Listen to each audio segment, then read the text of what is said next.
नमस्कार साथियों, मैं मनीष मेवाल आप सभी का आपके अपने चैनल में तहे दिल से स्वागत और अभिनंदन करता हूं। मैं उम्मीद करता हूं कि आप सभी शानदार, जबरदस्त और जिंदाबाद होंगे और आप सभी की कक्षा 12 की जो तैयारियां हैं वो बिल्कुल धमाकेदार चल रही होंगी। और इन्हीं धमाकेदार तैयारियों को और भी धांसू बनाने के लिए आज हम लोग पढ़ने जा रहे हैं कक्षा 12 की अर्थशास्त्र में समष्टि अर्थशास्त्र का अध्याय 6 खुली अर्थव्यवस्था समष्टि अर्थशास्त्र। और आज इस अध्याय 6 का हमारा लेक्चर नंबर भी कौन सा है? 6 है। और आज आप क्या पढ़ाएंगे गुरुदेव? तो आज अपन बड़ा ही इंपॉर्टेंट टॉपिक पढ़ने जा रहे हैं, मुद्रा मूल्यह्रास डेप्रिसिएशन बनाम मुद्रा मूल्यवर्धी एप्रिसिएशन। तो ये करेंसी का डेप्रिसिएशन, करेंसी का एप्रिसिएशन क्या है, इसकी चर्चा करेंगे। और इसके अलावा अपन एक और टॉपिक डिस्कस करेंगे जिसको कहा जाता है डीवैल्यूएशन, अवमूल्यन। इन तीनों में क्या अंतर होता है, क्या नहीं है, वो आज जानेंगे। परंतु अगर आपकी तैयारियों में कोई भी थोड़ा बहुत अंतर चल रहा है तो आप इन कोर्सेज को खरीद लीजिए बच्चों, जहां पर आपको मिलेंगे डाउट सॉल्विंग ग्रुप, आपको मिलेंगे हैंड रिटन नोट्स, आपको मिलेंगे हर क्लास हर वन शॉट के पीडीएफ, आपके होंगे एप्लीकेशन पर ऑब्जेक्टिव टेस्ट और आपको कराए जाएंगे मॉडल पेपर। तो संपूर्ण तैयारी आपकी यहां पे बेहतरीन, शानदार, जबरदस्त, जिंदाबाद वाली तैयारी होगी, जिससे कि आप 0% डाउट और 100% मार्क्स तक आप पहुंच पाएंगे बच्चों। गारंटी है कि 100% मार्क्स आप लोगों के आएंगे। ये कोर्सेज कक्षा 12 अर्थशास्त्र का भी है, राजनीति विज्ञान का भी है, भूगोल का भी है। जिन जो विषय आप लोगों के पास है उन विषय के कोर्सेज आप लोग परचेज कर सकते हैं। करने के लिए आपको क्या करना होगा, इन 2 नंबरों पे आपको टीम को कॉल करना है, जिस पे फिर टीम को, सर को, मैम को कहना है कि सर मैम मेरे पास ये विषय है, आप इसका कोर्स स्टार्ट कर दीजिए। और बाकी ये आपका अपना एप्लीकेशन है लर्निंग आर्ट्स का, जिसका लिंक डिस्क्रिप्शन में है, आप वहां से डाउनलोड कर लीजिए, क्योंकि कोर्सेज सारे के सारे एप्लीकेशन पर ही अवेलेबल है। नाम मात्र फीस में है बच्चों, कोई बहुत ज्यादा फीस नहीं है। तो चलिए शुरू करते हैं आज के लेक्चर को। मुद्रा मूल्यह्रास बनाम मुद्रा मूल्यवर्धी, बहुत इंपॉर्टेंट टॉपिक है। सही प्रकार से और सही ध्यान लगा करके इसको समझ लीजिएगा। मुद्रा मूल्यह्रास को हम बोलते हैं करेंसी डेप्रिसिएशन। क्या कहते हैं? Currency depreciation. और मुद्रा मूल्यवर्धी को हम लोग कहते हैं करेंसी एप्रिसिएशन।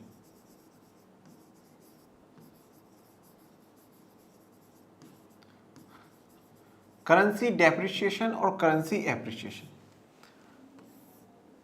पहले थोड़ा सा आम भाषा में कुछ चीजों को समझते हैं, फिर आगे बढ़ेंगे। पहली बात तो ये देखिए कि डेप्रिसिएशन का मतलब आम जीवन में क्या होता है। डेप्रिसिएशन का मतलब है किसी भी वस्तु की मूल्य में कमी आ जानी। मूल्य का मतलब यहाँ पर वैल्यू है कि उसकी वैल्यू में क्या हो जाता है, थोड़ी सी कमी आ जाती है। जैसे कि मैं आपको एक उदाहरण के तौर पर बताऊं, आज आपको एक गाड़ी खरीदते हैं, आज उस गाड़ी की कीमत 1.5 लाख रुपए की जब आप खरीद रहे हैं, जैसे ही वह शोरूम से बाहर निकलेगी, शोरूम से बाहर निकलते उसका अब वैल्यू कम हो गई। मतलब एक बार क्या हो चुका है, वो यूज हो चुकी है। शोरूम से बाहर निकलते तो यूज हो रही है, वो एक बार यूज होती, जहां वो 1.5 लाख की थी, अब आप उसको बेचोगे वो 1.20 1.30 तक की रह जाएगी।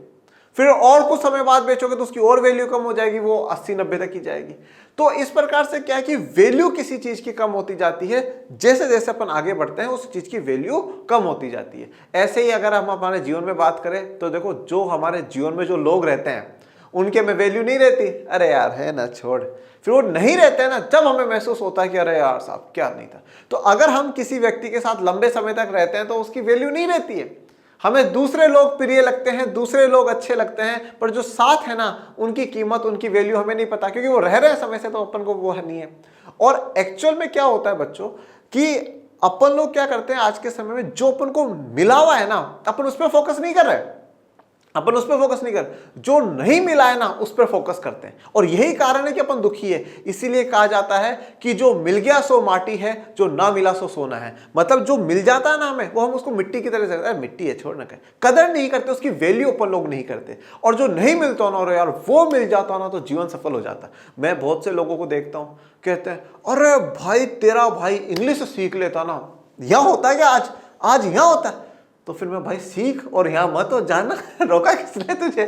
भाई तेरे भाई के पास आज पैसे होते ना, ये भाई तेरा भाई पता नहीं दुनिया हिला देता, यहां नहीं होता। तो भाई कमा, पैसे कमा। तो अपन क्या फोकस करते हैं कि अब जो नहीं है ना वो हो जाता ना तो सब कुछ बदल जाता, पर ऐसा नहीं है। अगर वो भी होता ना तो हम ये सोचते कि अगर वो मिल जाता ना तो अच्छा होता। तो मतलब मैं यहाँ पे ये कहना चाहता हूँ, जो चीज हमारे पास है ना उसकी वैल्यू कम हो जाती है। अगर आप साल में, 2 साल में, 3 साल में, 4 साल में आप अपने रिश्तेदारों के घर जाते हो, आपकी इज्जत मान सम्मान बना रहेगा। आप हर दिन मुंह उठा करके चले जाते हो फिर इज्जत रहेगी कि नहीं रहेगी? अरे ये मनीष तो पिछले महीने भी आके गया था, छोटा रहे, ये तो ऐसे ही हर महीना आता। मतलब आपकी वैल्यू या मेरी जो वैल्यू है वो कम होती जाती है। यहाँ पर मैं सिर्फ ये जो इतने उदाहरण दिए हैं वो इसलिए दिए कि मैं आपको मूल्यह्रास का जो वैल्यू है वो गिरावट आना, उस वैल्यू में गिरावट आना, डेप्रिसिएशन आना है, वो समझाया। एप्रिसिएशन का या मूल्यवृद्धि का मतलब है आपकी कीमत बढ़ जाती है। आप अगर कुछ बहुत अच्छा काम करते हो तो आपकी कीमत बढ़ जाती है। फॉर एग्जांपल, आज आप मान लीजिए आप किसी गवर्नमेंट स्कूल में पढ़ रहे हैं, आप किसी बिना कोचिंग के, बिना किसी और कोई सहयोग लिए हुए सिर्फ यहाँ से पढ़ कर करके, थोड़ा स्कूल के टीचरों की मदद लेकर करके इकोनॉमिक्स में 100 में से 100 लेकर के आ जाते हैं। इकोनॉमिक्स में 100 में से 100 लेकर करके आ जाते हैं। अभी तक आपसे कभी कोई आपका जूनियर सही से बात नहीं करता था, पर जैसे ही इकोनॉमिक्स में 100 में से 100 आए, वो आपको फोन करेंगे, दीदी प्लीज वो इकोनॉमिक्स का मुझे भी कॉन्सेप्ट बता देते हैं, मैं भी इस बार 12th में आ गया हूँ, दीदी प्लीज मुझे भी समझा दो दीदी। स्कूल वाले बोलेंगे, बेटा वो थोड़ा सा एक दिन आकर करके आप स्कूल के बच्चों को मोटिवेट करो ना कि कैसे 12th में इको में 100 में से 100 आ सकते हैं। अब क्या हो गया, आपकी मूल्यवृद्धि होगी, आपका एप्रिसिएशन हो गया, आपकी तारीफ होगी। तो ये एप्रिसिएशन होता है अगर हमारी करेंसी में मूल्यवृद्धि होती है। तो ये हमने आम भाषा से, हमारे आम जीवन से इस चीज को समझ लिया। अब अपन मेंटोस जिंदगी देखेंगे जहां पर हम करेंसी के डेप्रिसिएशन की या करेंसी के मूल्यवृद्धि की बात करते हैं। अगर एक आम तौर पर मैं कहूं, जब मैंने अभी एक उदाहरण दिया आपको गाड़ी का, जहां 1.5 लाख की गाड़ी थी वहां पे कीमत कम हो गई, ये है आपका मूल्यह्रास या डेप्रिसिएशन करेंसी का। सीधा सी बात है डेप्रिसिएशन। पर जब हम किसी गाड़ी की या उसकी बात करते हैं तो डेप्रिसिएशन कीमत कम होना होता है, प्राइस कम होती है। बट यहां पर जब हम डेप्रिसिएशन की बात करेंगे तो आपको थोड़ा ज्यादा दिखेगा, थोड़ा सा कंफ्यूजन होगा, उस कंफ्यूजन को मैं भी दूर कर दूंगा और फिर आगे बढ़ेंगे। देखो हमेशा एक बात ध्यान रखना, जब हम लोग ये कहते हैं कि $1 70 रुपए के बराबर है, $1 70 रुपए के बराबर, फिर मैं कहता हूं कि $1 80 रुपए के बराबर है, और एक समय ये अपन एक बिल्कुल बीच की स्टेज ले लेते हैं कंडीशन, जैसे मान लो आज $1 70 रुपए के बराबर है, और फिर एक कहता हूं कि $1 60 रुपए के बराबर है। अब मुझे एक बात बताओ कि जब मैं ये कह रहा हूं कि भारत का रुपया कमजोर हो रहा है, मैंने क्या कहा कि भारत का रुपया कमजोर हो रहा है, तो आप क्या कहोगे, ये वाली कंडीशन है या ये वाली कंडीशन है? आपके सामने ये अब भी चल रहा है और मैंने कहा कि बेटा भारत का रुपया कमजोर हो गया है, तो आप क्या कहोगे कि सर ये वाला है या ये वाला है? आप बोलोगे कमजोर होने का मतलब तो है कम हो गया होगा, कम हो गया तो यहाँ तो 60 रुपए है, ये कम हो गया, तो आप इस वाले ऑप्शन को चुनोगे जो कि बिल्कुल 100% गलत है। कम हो जाने का मतलब यह है, कमजोर हो जाने का मतलब यह है कि उसकी वैल्यू गिर चुकी है, इसकी वैल्यू कम हो चुकी है। ठीक है, अब जैसे मुझे आप एक बार बताओ, जब किसी चीज की वैल्यू कम हो जाती है, जैसे आप है ना कभी मार्केट में जाना, सुबह पहले जो सब्जी होती है ना फ्रेश वो होती है, उसकी कीमत ज्यादा होती है, और शाम को जो सब्जी देते हैं ना वो इतने में दे ले जा, क्योंकि उनका इतना नहीं, तो वैल्यू उसकी सब्जी की कम हो चुकी है, इसलिए सस्ते में भी डाल देते हैं। अब यहां पर भी क्या है मामला, ये देखो कि जब हम कह रहे हैं कि कमजोर हो चुका है मतलब वैल्यू कम हो चुकी है, उसकी वैल्यू कम होने का मतलब क्या है कि अब हमें $1 के लिए 80 रुपए देने पड़ रहे हैं, मतलब हमें हमारी वैल्यू कम हो चुकी है। अब $1 में हम ज्यादा खरीद पा रहे हैं, मतलब जैसे मेरे पास $1 है, मैं $1 में पहले 70 रुपए खरीद पाता था, 80 रुपए खरीद पा रहा हूं, क्योंकि रुपए की वैल्यू थोड़ी सी कम हो चुकी है, इसलिए हम कहते हैं कि ये कमजोर हो चुका है। जैसे कि एक उदाहरण के तौर पे कहता हूं, जैसे मान लीजिए कि 100 रुपए में सुबह लेकर के गया, मैं 1 किलो ही सब्जी लेकर के आ पाया, पर जब मैं शाम को गया तो मैंने देखा उस 1900 रुपए में मुझे 2 किलो सब्जी दे दी। तो ये क्या कारण था कि लास्ट में जाते जाते वो सोचा जो भी है निकाल दो, जैसा भी है, उस सब्जियों की थोड़ी इतनी ठीक क्वालिटी नहीं थी, वैल्यू कम होती है तो सस्ते में दे देता है। इसी प्रकार से क्या पहले $1 70 रुपए में मिल रहा था मुझे, अब $1 देने से मुझे 80 रुपए मिल रहा है, मतलब अब मुझे $1 में ज्यादा रुपए मिल रहे हैं। तो ये क्या है, रुपया कमजोर है, डॉलर मजबूत हो गया बेटा। रुपया कमजोर हो गया है और डॉलर क्या हो गया है, मजबूत हो गया है। तो ये जो रुपया कमजोर हो रहा है और डॉलर मजबूत हो रहा है, ये एक कंडीशन है। अब मैं ये बोलूं कि साहब रुपया मजबूत हो रहा है, तो रुपया मजबूत होने का मतलब है कि भैया 60 रुपए पे पहुंच गया, 70 था 70 से 60 पहुंच गया, ये रुपया हमारा मजबूत हो रहा है। मजबूत क्यों हो रहा है, क्योंकि अब $1 के लिए, पहले जब मैं $1 देता था तो मुझे 70 रुपए मिलते थे, पर अब $1 के लिए मुझे 60 रुपए मिल रहे हैं, मतलब कहीं ना कहीं डॉलर कमजोर हो गया है और हमारा रुपया मजबूत हो गया है। ये बहुत सी बार आप टर्म्स जब न्यूज़पेपर पढ़ोगे यूपीएससी की तैयारी करते समय, तब आप सुनोगे भारत का जो रुपया है वो कमजोर हुआ, अमेरिकी डॉलर कमजोर हुआ, भारत का रुपया मजबूत हो रहा है। तो ये मजबूत और कमजोर वाला अर्थ यहां पे समझिएगा। कमजोर का मतलब है कि अब $1 खरीदने के लिए हमें ज्यादा देना पड़ रहा है, और मजबूत का मतलब है कि अब $1 के लिए हमें कम देना पड़ रहा है। ओके, तो ये कॉन्सेप्ट अगर आपको क्लियर हो गया तो मैं कहता हूं ये जो पूरा टॉपिक है, आज का पूरा टॉपिक, आज का पूरा लेक्चर आपको शानदार, जबरदस्त, जिंदाबाद तरीके से क्लियर हो गया है। अब आ जाता हूं मूल्यह्रास में। मैं सीधा सा अर्थ एक ही कहता हूं बच्चों, मूल्यह्रास का मतलब है कि जो हमारी करेंसी, आपको हमारी करेंसी को ध्यान रखना है, हमारी जो करेंसी है, हमारी जो मुद्रा है ना, उसकी क्या हो चुकी है, वैल्यू कम हो चुकी है। मूल्यह्रास का मतलब यहां पे कीमत से मत देखो आप लोग, वैल्यू कम हो चुकी है।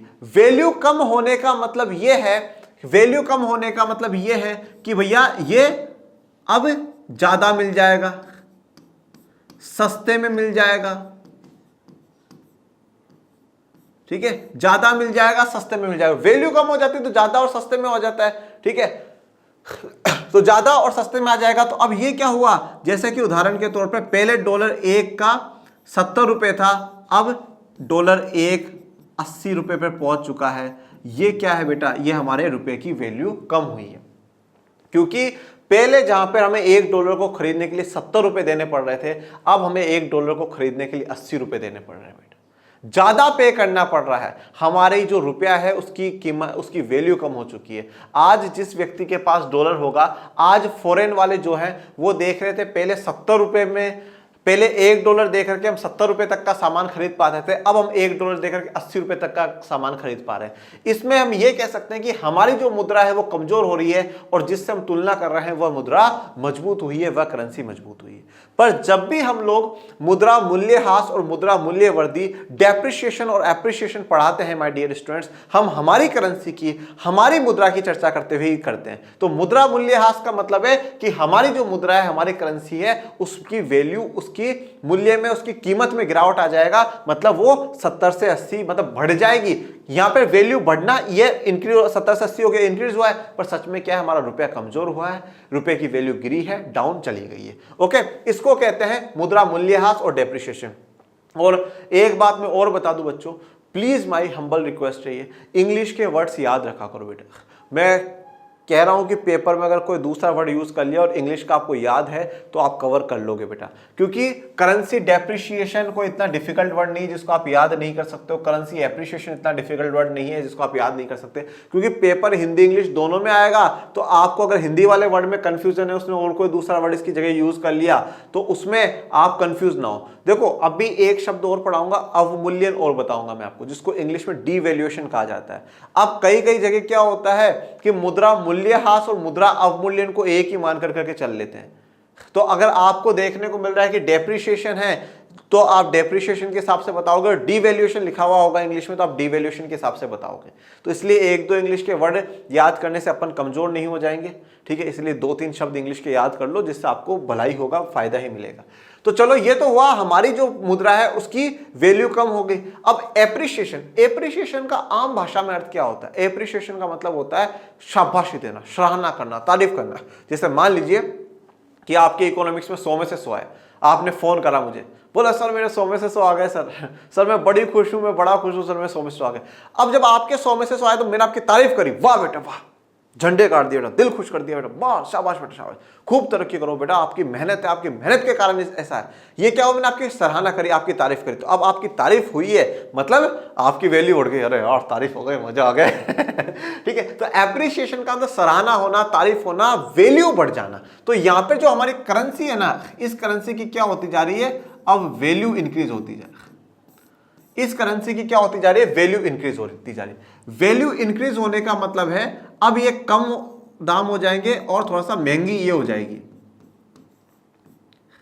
जैसे कि अगर पहले $1 70 रुपए का था, तो अब $1 जो है मान लीजिए 60 रुपए, 70 से नीचे आ जाएगा, तो वो क्या हुआ, अब हम कहेंगे कि हमारी जो करेंसी है वो मजबूत हो रही है, हमारी करेंसी की वैल्यू बढ़ रही है। हमारी करेंसी की वैल्यू क्यों बढ़ रही है, क्योंकि पहले जो अमेरिकन है वो $1 देकर के 70 रुपए तक का सामान खरीद पाता था, पर अब वो उसी $1 में सिर्फ 60 रुपए तक का सामान खरीद पाता है। ये चीज दर्शाती है कि हमारा रुपया मजबूत हुआ है, उनका डॉलर कमजोर हुआ है। तो करेंसी डेप्रिसिएशन, करेंसी एप्रिसिएशन, मुद्रा मूल्यह्रास और मुद्रा मूल्यवर्धि, ये आपको क्लियर होंगे, मैं इस चीज की उम्मीद करता हूं। अब पहले पूरा ये टॉपिक पढ़ लो, इन दोनों का डिफरेंस जान लो, फिर उसके बाद मैं चर्चा करूंगा अवमूल्यन की, या जिसे अपन कहते हैं डिवैल्यूएशन।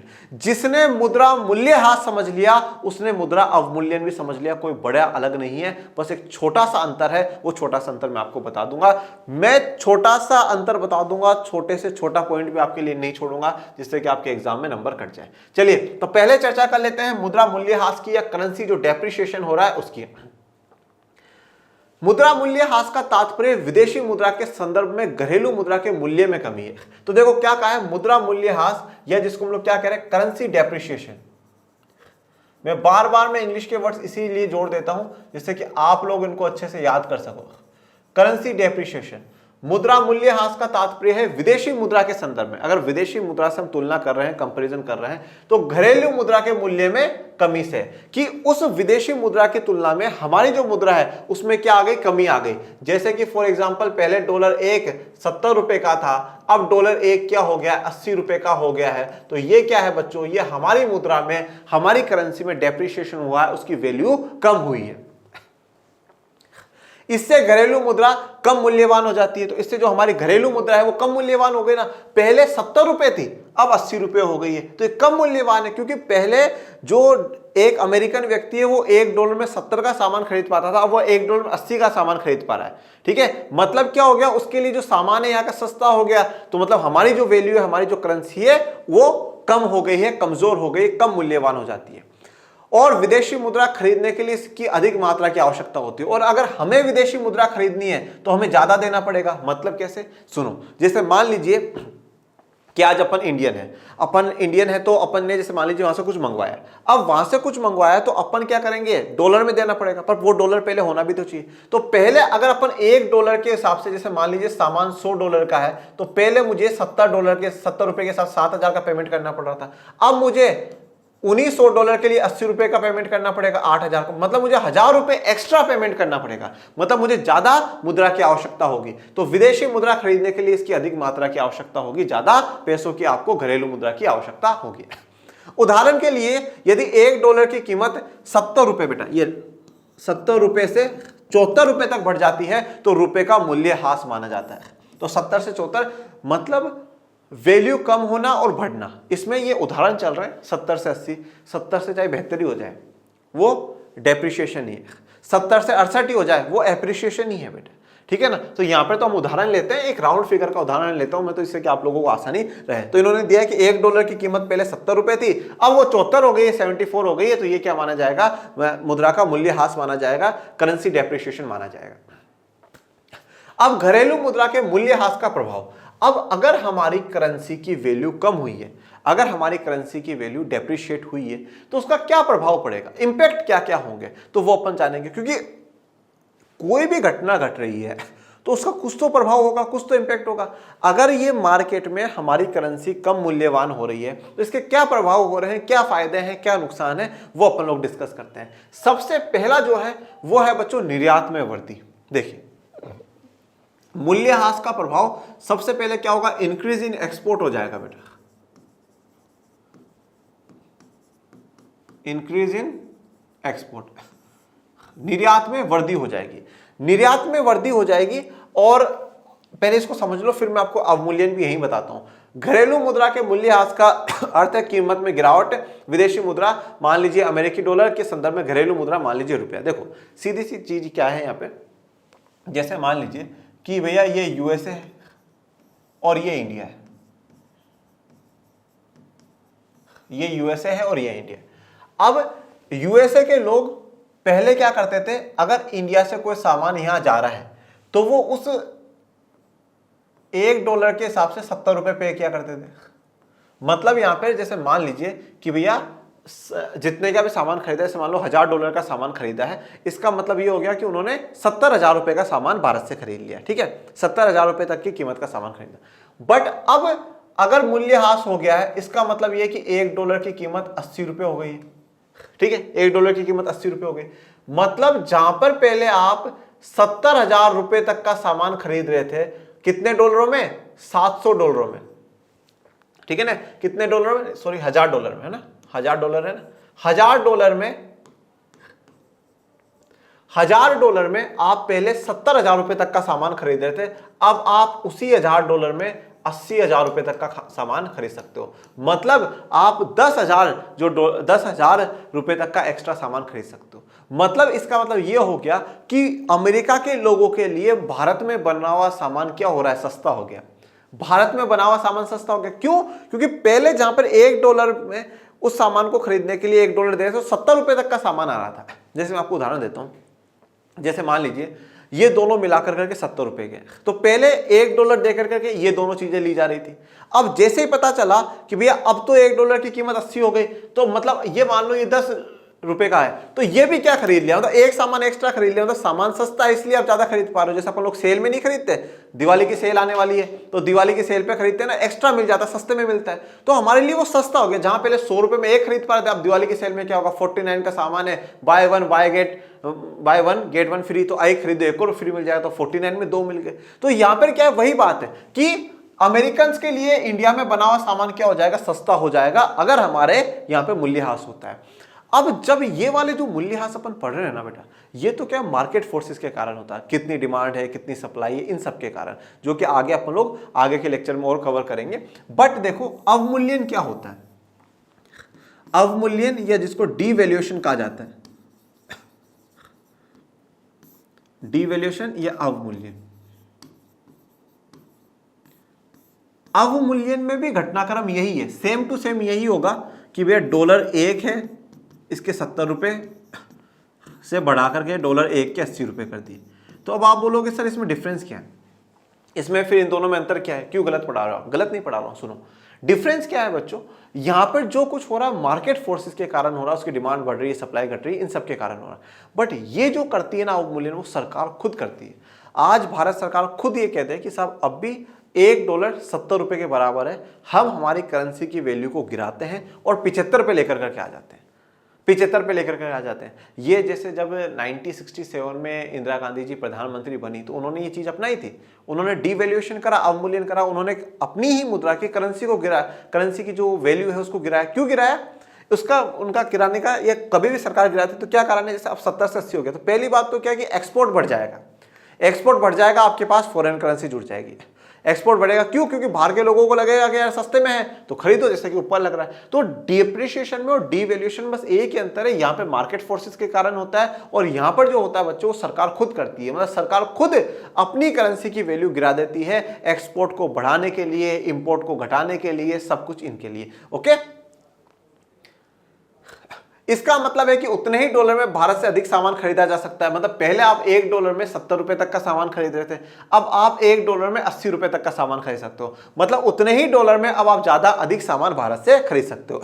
यानी अमेरिका को निर्यात बढ़ेगा क्योंकि वे अपेक्षाकृत सस्ते हो गए, तो इसलिए अमेरिका को क्या होगा, निर्यात बढ़ेगा, एक्सपोर्ट इंक्रीज होगा। क्यों? क्योंकि उनके लिए सामान अपेक्षाकृत सस्ता हो चुका है, सस्ता हो चुका है तो ज्यादा डिमांड करेंगे, और ज्यादा डिमांड करेंगे तो हम यहां से ज्यादा से ज्यादा एक्सपोर्ट करेंगे, निर्यात करेंगे। तो पहला इसका प्रभाव था वो क्या था, निर्यात में वृद्धि, निर्यात में वृद्धि हो रही है, इंक्रीज इन एक्सपोर्ट है। दूसरी तरफ आए तो जो दूसरा प्रभाव है माय डियर स्टूडेंट्स, वो क्या है, आयात में कमी। किसमें कमी? आयात में कमी। तो मैं यहां लिख देता हूं decrease in imports, decrease in imports, decrease in import. अब इंपोर्ट में डिक्रीज क्यों होगा, जो हम आयात कर रहे हैं उसमें कमी क्यों होगी? अब देखिए, जैसे उदाहरण फिर वही ले लेते हैं, यूएसए और इंडिया। इंपोर्ट का मतलब होता है हम लोग मंगवा रहे हैं, हमारे मंगवाने का मतलब यह है कि $1 बराबर 70, पहले की कंडीशन बता रहा हूं, फिर जो चेंजेस आएंगे उसके बाद बताएंगे। $1 70 रुपए के बराबर है, मतलब यह था जब हम पहले कोई सामान मंगवाते थे तो हमें क्या है, उस सामान के लिए 70 रुपए देने पड़ रहे थे। पर अब जैसे ही यहां पर क्या हुआ, कि डॉलर एक की कीमत अब 80 रुपये हो गई, मतलब क्या हो गया, अब जो भी वहां से सामान आएगा वो तो हमारे लिए महंगा हो गया ना भैया, वो तो हमारे लिए महंगा हो गया। भाई अमेरिका वालों के लिए तो इंडिया से आने वाला सामान सस्ता हो गया, पर हमारे लिए तो महंगा हो गया ना। क्यों महंगा हो गया? जैसे मान लो मैंने वहां पे कोई सामान देखा जो $10 का था, तो वो पहले तो मुझे तो 700 रुपए में मिल रहा था, अब देखा उसी $10 की कीमत मुझे 800 रुपए, मतलब उसी सामान की मुझे 100 रुपए एक्स्ट्रा देनी पड़ रही है भैया। उसी सामान की जो वैल्यू है वो मुझे 100 रुपए एक्स्ट्रा देनी पड़ रही है, तो फिर मैं नहीं खरीदना, छोटो अपन को मंगवाना ही नहीं। तो यहां पर क्या होगा, इंपोर्ट फिर जब महंगा होने लगेगा, जब भारत के लोगों को लगेगा कि यार वहां का सामान अब हमें महंगा मिल रहा है, तो नहीं खरीदेंगे। इससे क्या होगा, आयात में कमी आ जाएगी और एक्सपोर्ट में तो इंक्रीज हुआ है, वो आपको पता ही। मूल्यह्रास से आयात में कमी आएगी क्योंकि भारतीयों को विदेशी वस्तुओं के आयात के लिए अधिक घरेलू मुद्रा का भुगतान करना पड़ेगा। तो इसलिए क्या है, आयात में जो है कमी आएगी, क्योंकि जो भारत के लोग हैं उनको एक्स्ट्रा पेमेंट करना पड़ेगा, ज्यादा देना पड़ेगा। इससे आयात में गिरावट आएगी क्योंकि विदेशी सामान अपेक्षाकृत महंगा हो जाएगा, क्योंकि जो विदेशी सामान है वो अपेक्षाकृत महंगा हो जाएगा, क्योंकि पहले जहां पे $1 के लिए मुझे 70 रुपए देने पड़ रहे थे, अब 80 देने पड़ रहे हैं, मतलब वो सामान अब मेरे लिए ज्यादा महंगा है। तीसरी बात करते हैं राष्ट्रीय आय में वृद्धि, इंक्रीज इन नेशनल इनकम। तीसरा जो प्रभाव है वो क्या है, इंक्रीज इन नेशनल इनकम।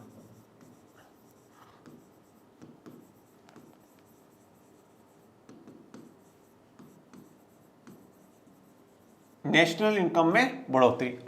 जैसे जैसे निर्यात बढ़ेगा और घरेलू मुद्रा के मूल्यह्रास के कारण आयात घटेगा, शुद्ध निर्यात माइनस आयात में वृद्धि होगी, इससे राष्ट्रीय आय में वृद्धि होगी और अन्य चीजों में कोई बदलाव नहीं होगा।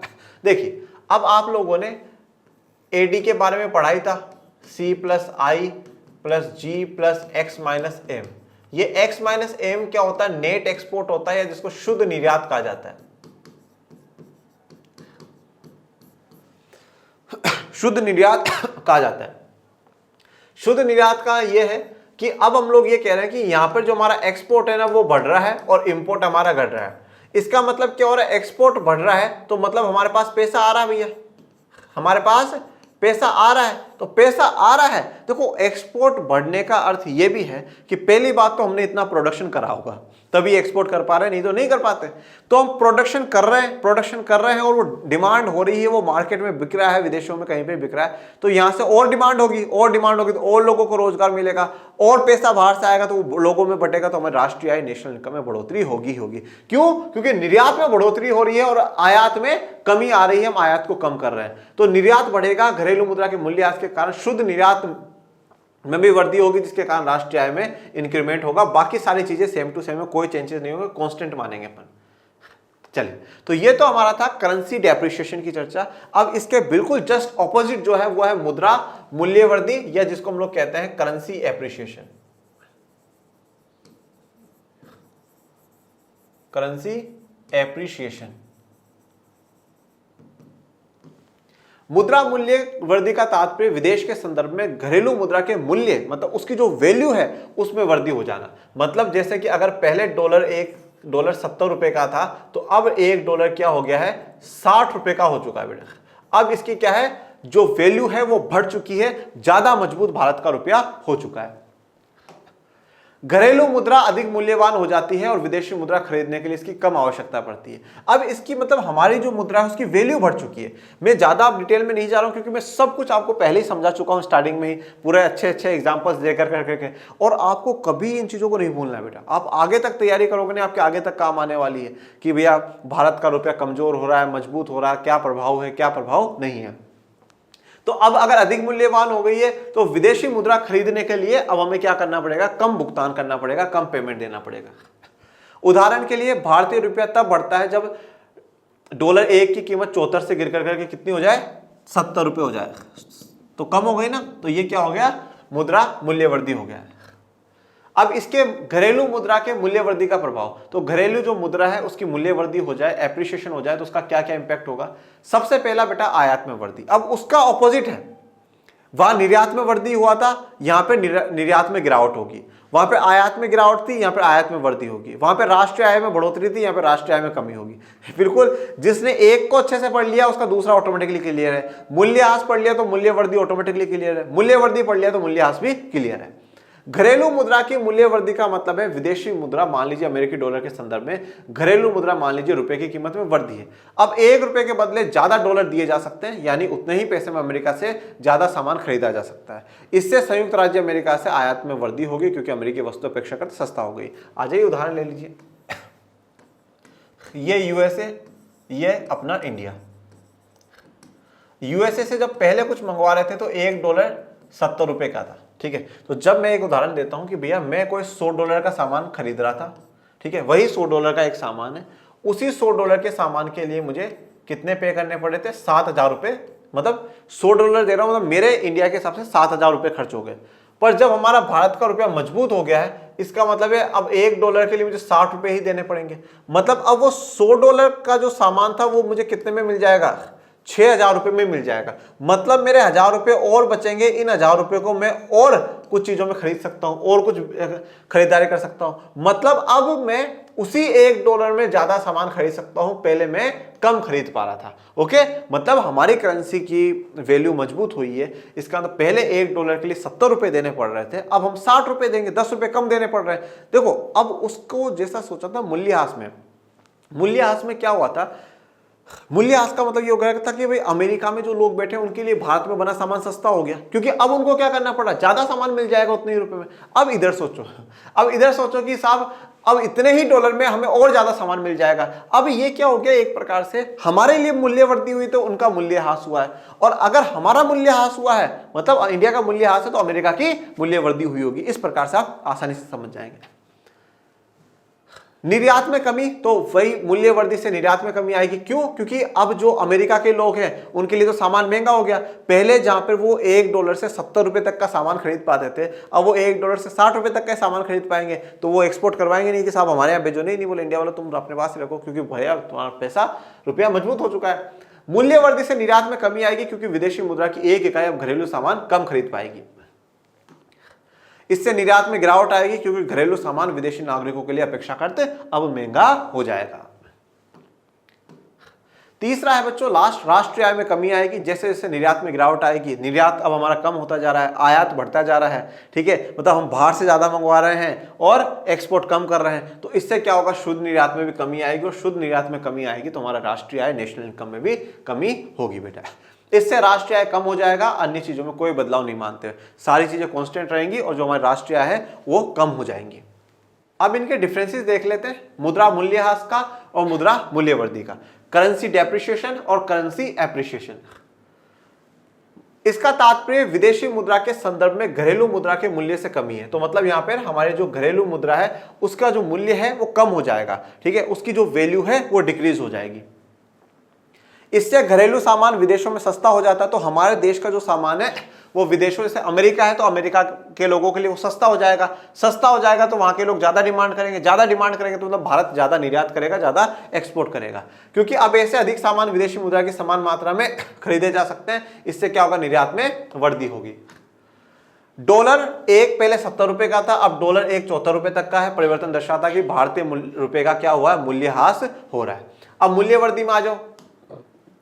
इसका तात्पर्य विदेशी मुद्रा के संदर्भ में मुद्रा के मूल्य में वृद्धि से है। इससे विदेशी वस्तुएं सस्ती हो जाती है। अब हमारे देश के लोगों के लिए जो विदेशी वस्तु है वो सस्ती हो जाएगी। अगर वो सस्ती हो जाएगी तो हम लोग ज्यादा डिमांड करेंगे, ज्यादा डिमांड करेंगे तो हमारे देश में ज्यादा आयात होगा। तो इस तरह के अधिक सामान अब घरेलू मुद्रा की समान मात्रा में खरीदे जा सकते हैं, इससे आयात में वृद्धि होगी। उदाहरण के तौर पे डॉलर एक पहले 74 रुपए का था, अब डॉलर एक 70 रुपए में आ चुका है। तो ये परिवर्तन दर्शाता है कि भारतीय रुपए की एक सराहना हो रही है या मूल्य वृद्धि हो रही है।